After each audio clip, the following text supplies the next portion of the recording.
Muy buenas a todos. Bueno, pues en este nuevo vídeo lo que vamos a intentar explicar es cómo realizar el cálculo de la energía de estabilización del campo cristalino, y este tipo de cálculo corresponde al bloque de la química inorgánica. El enunciado del problema nos dice lo siguiente: para este compuesto de coordinación que nos dan, hay que calcular la energía de estabilización del campo cristalino para el complejo de alto spin y de bajo spin, así como su momento magnético, y nos preguntan cuál de los dos es más estable. Además, en el apartado B nos dice que tenemos que explicar por qué el compuesto de coordinación, este que tenemos aquí, porque en él el desdoblamiento de los orbitales D es mayor que en el que nos dan en el primer apartado. Bueno, pues vamos primero de todo con el apartado A. Primero tenemos que identificar cuál es el átomo central y cuáles son los ligandos que se unen a él. El átomo central va a ser siempre el átomo metálico que se encuentra entre corchetes. En este caso es el cobalto. Bien, como tiene un índice de coordinación 6, podemos pensar en una geometría octaédrica, es decir, que se va a disponer en forma de un octaedro como el que tenemos aquí. Vamos a tener estos orbitales hacia aquí y de esta forma para dar un octaedro. Bien, a cada uno de ellos se nos une un cloro. Y este sería nuestro complejo. No hemos incluido los 3 potasios porque vamos a decir que no influye para lo que vamos a calcular. Es decir, al ser una sal, pues al trabajar en medio acuoso lo que va a ocurrir es que se va a disociar. Entonces realmente nos vamos a fijar en esta parte del complejo, que es la que nos importa. Bien, el potasio tiene carga positiva, tiene una carga, proporciona una carga positiva. Al haber 3, pues vamos a tener 3 cargas positivas. Y el complejo tiene que ser neutro, porque no viene dibujado nada de carga. Bien, entonces al ser neutro, quiere decir que el complejo en sí, o sea, esta parte que tenemos aquí va a tener una carga 3 menos, bien, que se va a compensar para ser neutro con la otra 3 más. ¿Sí? Vale. Entonces, nos tenemos que fijar en los ligandos. Son ligandos aniónicos, es decir, cada uno de ellos va a aportar una carga negativa. Tendríamos 6, luego tiene que haber algo que tiene que contrarrestar hasta tener 3 cargas negativas solamente. ¿Qué es esto? Pues simplemente un estado de oxidación del cobalto de 3 más. ¿Cuál es lo segundo que tenemos que hacer? Tenemos que escribir la configuración electrónica de este átomo central, de nuestro metal, ¿no? Para ello, o nos fijamos en la tabla periódica como la que tenemos aquí, o lo que tenemos que hacer es aprendernos de memoria los metales de transición y bueno, aprenderemos y ya sabremos en dónde está. Como se trata del cobalto, tenemos que buscar, lo tenemos aquí justo, y su configuración electrónica es 4s2,3d7. Bien, es un d7. Luego tenemos esta configuración electrónica aquí y tenemos que pasar a un estado electrónico 3 más. Luego lo ionizamos. ¿Con qué hay que tener cuidado? Hay que tener cuidado porque se tiende a, como el 3D lo escribimos más hacia la derecha, tendemos a pensar que es el más externo y solemos quitar los 3 electrones del orbital 3D cuando no es así. El orbital 4s es más externo, luego 2 de los electrones que van a salir primero son los correspondientes a ese orbital. Luego hay que tener cuidado con esto. Bien, pues una vez que tenemos esto ya hacemos el diagrama de orbitales. Bien, dibujamos nuestra escala de energía, por así decirlo, y dibujamos nuestros 5 orbitales 3D, correspondientes pues a una determinada energía que le corresponde al ion libre. Entonces colocamos los electrones, ya que tenemos un D6. Y ahora, ¿qué ocurre? Si nosotros aplicásemos un campo esférico, es decir, que nuestro catión estuviese rodeado en todas las direcciones del espacio por un ligando, por unos determinados ligandos, haciendo así que la distribución de carga fuese uniforme, pues tendríamos un aumento de energía, porque sí que es cierto que se desestabilizan respecto a este ion libre, pero tendrían la misma energía los 5, seguirían siendo degenerados. Bien, entonces se volverían a colocar exactamente igual, solo que más energéticos. Esto para un campo esférico, pero claro, como estamos en una geometría octaédrica, lo que vamos a tener es un campo octaédrico. En el campo octaédrico lo que ocurre es que, pues como ya hemos visto en la tercera diapositiva, los ligandos se van a acercar en diferentes direcciones del espacio. Entonces, va a haber una estabilización de unos determinados orbitales y una desestabilización de otro tipo de orbitales. Es decir, nos van a bajar o disminuir en energía los orbitales de xy, de xz, de yz, y nos suben en energía los dz cuadrado y los dx cuadrado menos y cuadrado. ¿Por qué? Porque estos dos son los que se encuentran en esa disposición, en esa dirección, bien, de acercamiento de los ligandos. Entonces, los tres que se estabilizan son los denominados orbitales T2G, y los dos que se desestabilizan son los denominados orbitales EG. Bien, entonces, digamos que vamos a tener un denominado baricentro de energía, que es esta línea punteada, que la he puesto la última, no sé por qué, es esta línea punteada que tenemos ahí. Lo que nos quiere decir es que la suma de la energía de esos tres orbitales que disminuyen en energía más la de esos orbitales que aumentan en energía tiene que ser igual a la energía de los 5 orbitales degenerados del campo esférico. Bien, esa desestabilización tiene que ver con la energía de desdoblamiento del campo del cristal, que se puede escribir como 10 de Q o como delta O. Bien, las equivalencias las tenemos aquí. Bien, ¿cuánto se estabilizan los orbitales, los tres orbitales T2G? Pues esa estabilización, esa equivalencia en energía es correspondiente al valor de menos 4 de Q, lo que viene siendo lo mismo a menos 2 quintos de delta O. Bien, y esa desestabilización, ese aumento de energía, se corresponde a 6 de Q, o lo que es lo mismo 3 quintos de delta O. Bien, esto es en un campo octaédrico.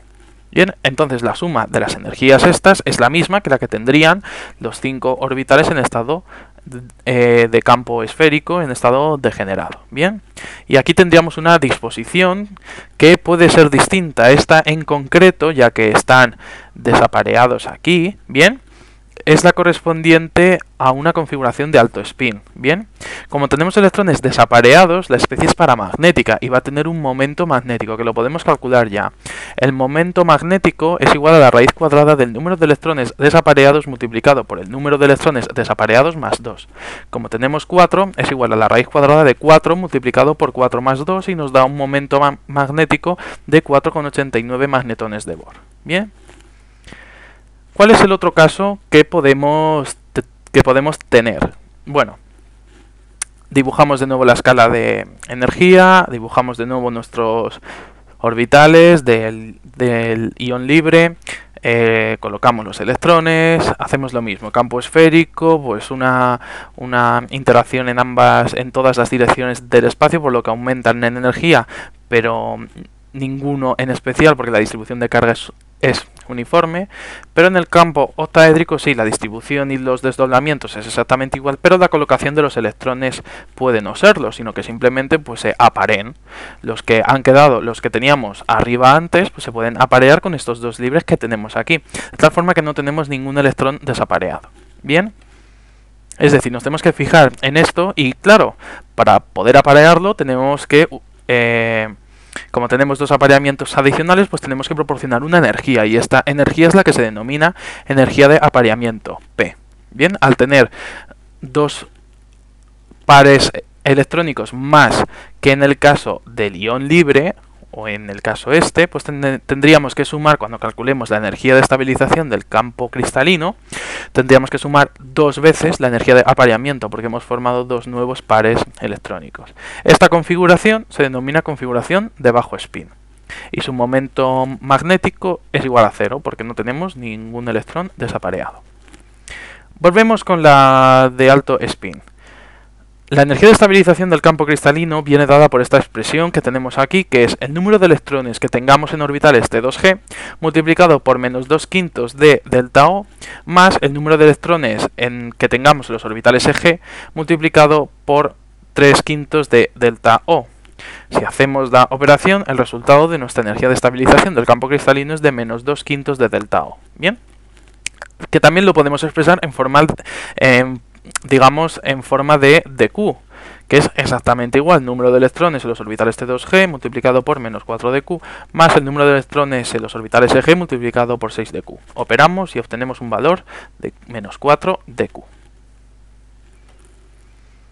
Para el caso del de bajo spin, pues exactamente igual, solo que ahora tenemos que incluir este nuevo miembro correspondiente a los dos apareamientos que tenemos respecto al ion libre. Luego esto hay que tenerlo en cuenta. La energía sería menos 12 quintos de delta O más 2 veces la energía de apareamiento.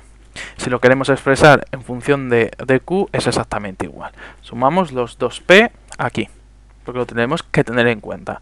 Entonces, si hacemos una recapitulación, pues tenemos para el de alto spin una energía de estabilización del campo cristalino de menos 2 quintos de delta O, con un momento magnético de 4,89 magnetones de Bohr, y para el de bajo spin una energía de estabilización del campo cristalino de menos 12 quintos de delta O más 2 veces la energía de apareamiento y un momento magnético de 0 magnetones de Bohr.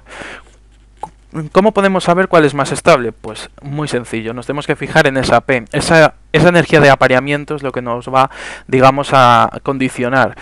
Si esta energía de apareamiento es mayor a delta O, se favorece el de alto spin, ya que el valor de la energía de estabilización del campo cristalino del de alto spin sería menor, es decir, más negativa que la de bajo spin.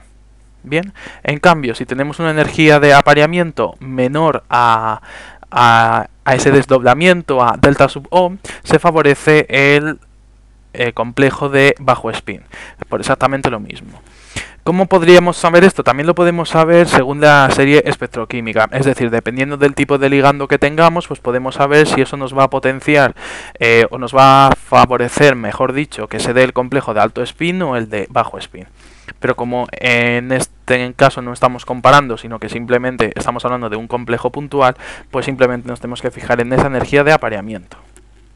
Vamos con el apartado B. El apartado B nos pedía que justificásemos por qué el desdoblamiento en el primer complejo es mayor que en el segundo. Y para ello tenemos que saber primero de qué depende ese desdoblamiento de los orbitales, ese delta sub O. Ese delta sub O depende de tres factores. El primero es del catión, que es del átomo central. El segundo es del tipo de ligando que tengamos y el tercero de la coordinación. Dentro del catión puede influir el estado de oxidación del metal o el volumen atómico. Dentro de los ligandos, si fuesen distintos, pues tendríamos que ver la serie espectroquímica. Y dentro de la coordinación tendríamos que ver el número de ligandos y la dirección de aproximación. El estado de oxidación, si lo hacéis como lo hemos calculado antes, es el mismo para ambos, luego de esto no puede depender. La serie los ligandos, es decir, la serie espectroquímica tampoco tiene nada que ver porque los ligandos son los mismos, luego no puede haber perturbación por efecto de los ligandos.